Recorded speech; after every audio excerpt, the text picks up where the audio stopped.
Ja, fantastische avond. Ik ben erg verrast. Mooi divers programma. Echt wel heel leuk. Ik denk dat het een mooi theaterseizoen wordt.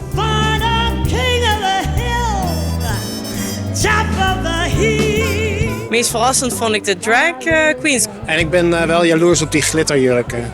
Ja, ik vond Huub Elin met Atmozam ook wel een openbaring. En Zuster Act, geweldig, de musical. Voorbij, dan staan mijn zusters om me heen.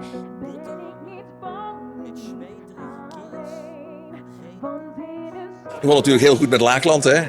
Uit eigen huis. 2 heren met het drugsprobleem, die vader en die zoon. Daar zou ik absoluut meer over willen zien. De combinatie tussen het rauwe element met het moderne element sprak zeer aan. Sowieso, ik ben gek op dans, dus dat trok zeker mijn aandacht. Les Bos die vond ik ook erg goed. De orgasmuskloof.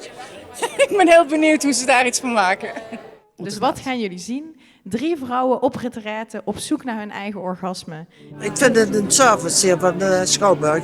Past allemaal eigenlijk naadloos in elkaar. Ja, zeker. Je ziet een heel gevarieerd, breed, divers programma. Dat is zeker sinds de samenwerking binnen PLT met Kerkrade, Sittard en Heerlen. En de orchidee van papier maché verdween meteen in de Vlammenzee. Ja, gewoon echt heel erg leuk. Ja, en ik heb zo al 3, 4 dingen gezien waarvan ik denk van yes, dat wil ik wel meer over weten. Als we maar kunnen gaan.